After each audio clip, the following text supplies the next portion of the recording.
Bea Arthur was a legendary actress whose iconic performances on both stage and screen captivated audiences for decades.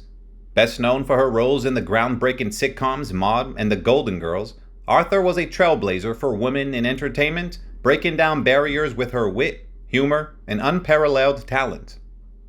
Her sharp-tongued characters were beloved by fans, and her work earned her numerous awards, including multiple Emmy Awards and a Tony Award. In this video, we will delve into the life and career of this talented actress and explore the heartbreaking circumstances that marked her final years. Born Bernice Frankel on May 13, 1922 in New York City, Arthur grew up in Cambridge, Massachusetts, the daughter of department store owners. Her early attempts at showbiz as a torch singer proved to be unsuccessful. As she recounted, audiences laughed when I went to about throwing myself in the river because my man got away. Bea Arthur's commanding height and deep voice made her a standout performer. However, she felt that her attributes were better suited for comedy, so she honed her skills doing sketch comedy at resorts in the Poconos. In 1954, Arthur landed her first big break off Broadway, playing opposite Lottie Lenya in the Threepenny Opera. Audiences loved her performance, and it launched her successful career. Arthur looked back fondly on the role, saying, "Of everything I've done, that was the most meaningful, which is like the first time I felt, I'm here, I can do it." Arthur continued to captivate audiences with her comedic skill, as well as her talent for song and dance. She originated the role of Yenti the matchmaker and fiddler on the roof on Broadway, winning critical acclaim. Her talent was undeniable, and she won a Tony Award for her performance as Angela Lansbury's bosom buddy Vera Charles in Mame. Arthur's success extended to the big screen as well, starring in films such as Lovers and Other Strangers 1970 and The Floating Light Bulb. She even reprised her role as Vera Charles in the film adaptation of Mame, this time opposite comedy legend Lucille Ball. Bea Arthur's most memorable characters were created on television. In the early 1970s, she appeared as a guest star on Norman Lear's sitcom All in the Family, playing the role of Edith's outspoken cousin. Maude, as the character was called, became so popular that she was given her spin-off show. Maude was a hit with viewers, especially during the early years of the women's liberation movement. The show ran for 6 years, and Arthur's portrayal of the strong-willed and independent titled character earned her an Emmy Award. Maude was a refreshing departure from the typical sitcom wife who always acquiesced to her husband's wishes.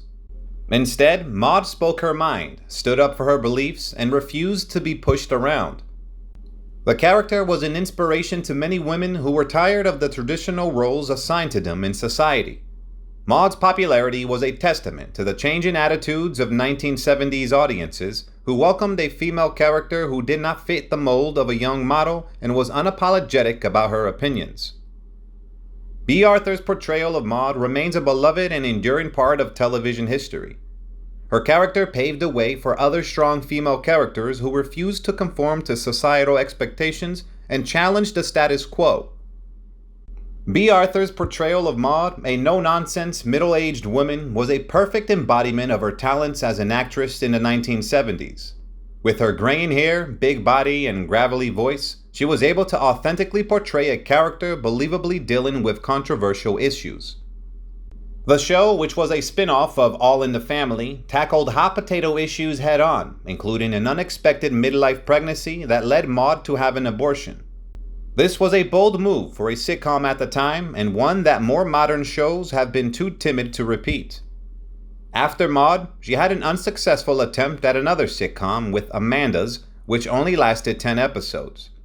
However, in 1985, Arthur hit the jackpot once again with Golden Girls, a show that proved to be a major cultural phenomenon.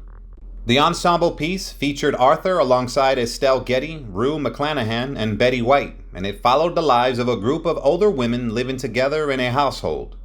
The show was a huge success and had a long first run, as well as widely syndicated reruns.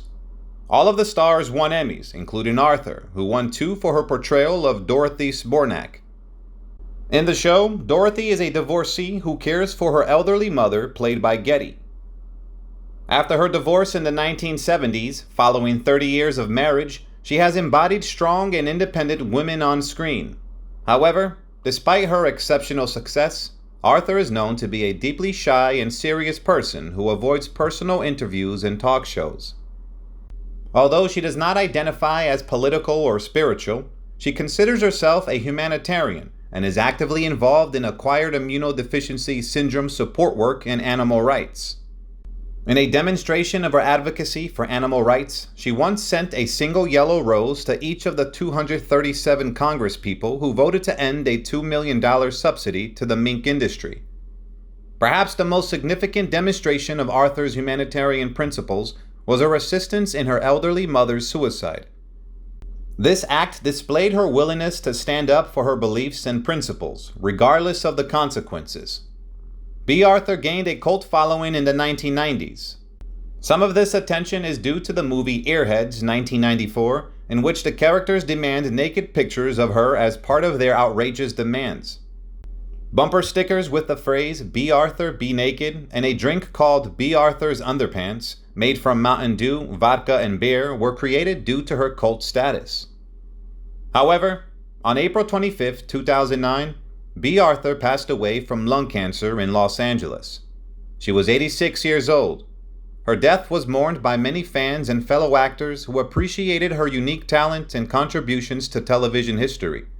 Although she may have been the subject of satire, Arthur's legacy as a pioneering actress and humanitarian will always be remembered.